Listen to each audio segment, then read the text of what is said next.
Hi, my name is Yesenia Dominguez. I'm a third year Gen Bio major with a minor in ethnic studies at UCSD. When I came onto campus, I wasn't really alone. I had my sister with me. She had already been here for 2 years. So my first year wasn't like everyone else's, where I was just trying to figure the campus out, venture, trying to figure out what to do. I kind of had someone there with me along the ride for my first year to kind of guide me around the campus. I kind of already knew where everything was. I wasn't lost my first day. I knew where my classes were. And so my first year wasn't me being lost. It was just me just getting used to the campus more so, not just figuring it out. I think my first generation experience differs from others because I'm not the first one to go to college in my family, even though I am the first in the generation to, like within it. I think I had a different experience just because I kind of was like under someone's wing in a sense. Like I had someone with me for 2 years who kind of guided me, told me what to do, what not to do, who to go to, who not to go to when it came to like campus resources. Um, so if I ever forgot to do anything, she'd remind me. If I ever felt like lost and didn't really know what to do, she was there to be like, okay, this is how you feel about the situation, or this is the situation going on. This is who you go to. This is where you go. This is what you do. And I feel like a lot of people, because of first generation, they don't have that resource because obviously their parents didn't go, their siblings didn't go. They're the first of their family to go. So they're jumping into this as the first ones who will be the ones to tell other people what to do and like how it is. So I feel like the whole time for 2 years, I had a little like a cushion for me in which like I knew what to do. I knew who to go to. I knew where the resources were. I knew what was available to me. So I was never in a situation where I wasn't sure of where my resources laid. And I think that's an advantage I had just because I think the first year it's very much involves you trying to figure out who you could go to, where you could go, or like who you should go to. When I first applied to UCSD and after I got accepted, I actually didn't look at my financial aid package in comparison to my sister's. I didn't think it was necessary to compare them, just because I was like, same family and everything, same income. There shouldn't really be a difference. It wasn't like the first thought in my mind that I should compare it to the person in my family who already goes. So initially, no, I didn't. But then afterwards, for like after my first year reapplying for financial aid that year, since it's like so close in time, after like basically you accept it and then you go in and then like in a couple months you apply again.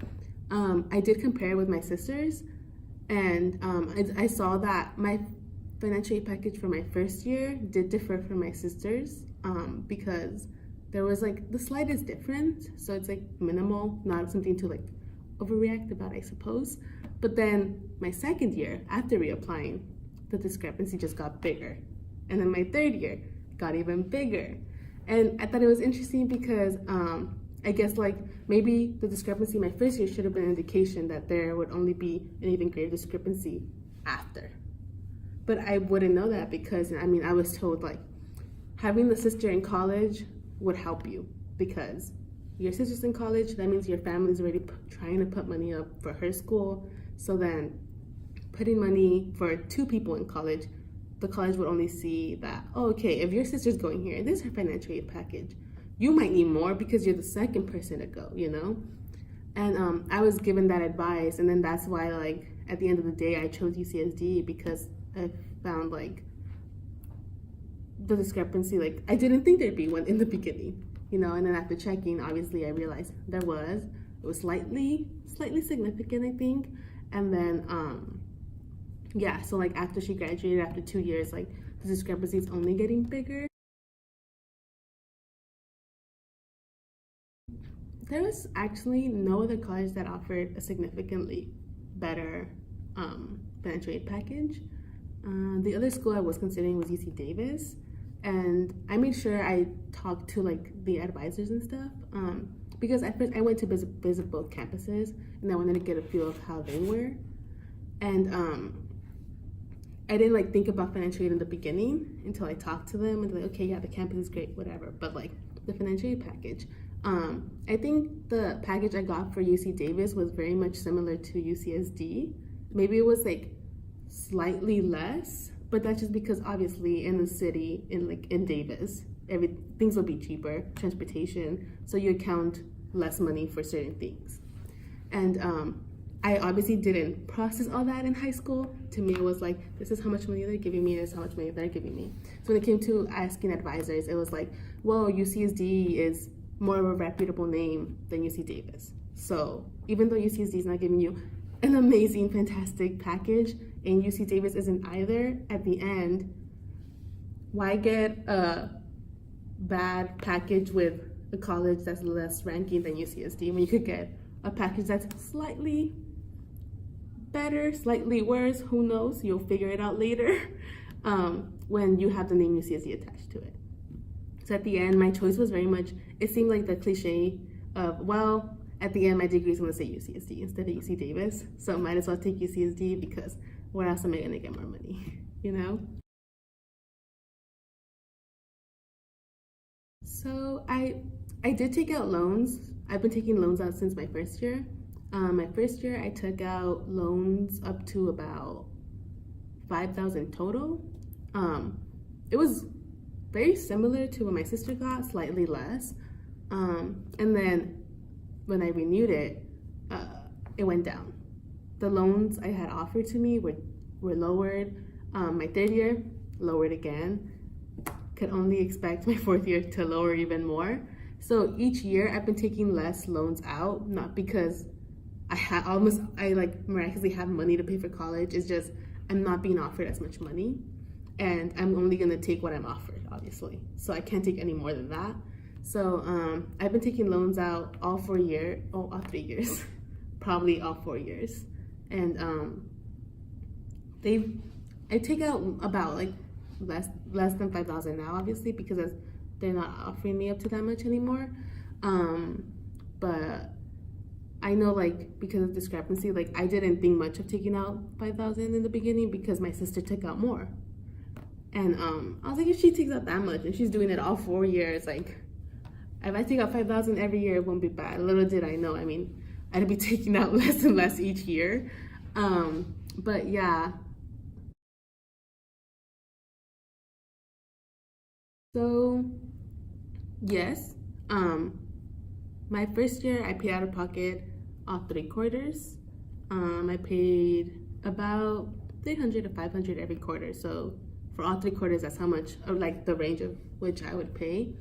And then my second year, I got smaller packages for certain things. Like for my meal plan, I got a smaller one, so then an amount of money would be relocated to other compartments of the payments.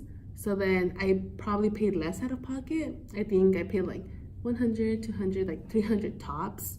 But instead of every quarter, it was like maybe 1 out of the 3 quarters or 2 out of the 3, but never the full year. And then this year, I live off campus now, so then the money that's like originally allocated for housing, it's sent to my direct deposit. So even if I do pay out of pocket at any moment, I don't notice because everything's kind of like mixed in and it all blends in. So at the end, it's like one little puddle of money that all goes to school. So I probably do pay out of pocket, but it's less noticeable now. So it feels like a less of an impact because I'm not directly paying a check to the campus. I'm more so just like randomly pulling money out and paying for something else, like paying for rent, paying for bills. My first year, I paid everything out of pocket. I didn't tell my parents that I needed to pay for school. So all 3 quarters, like my parents just assumed everything was paid for by financial aid.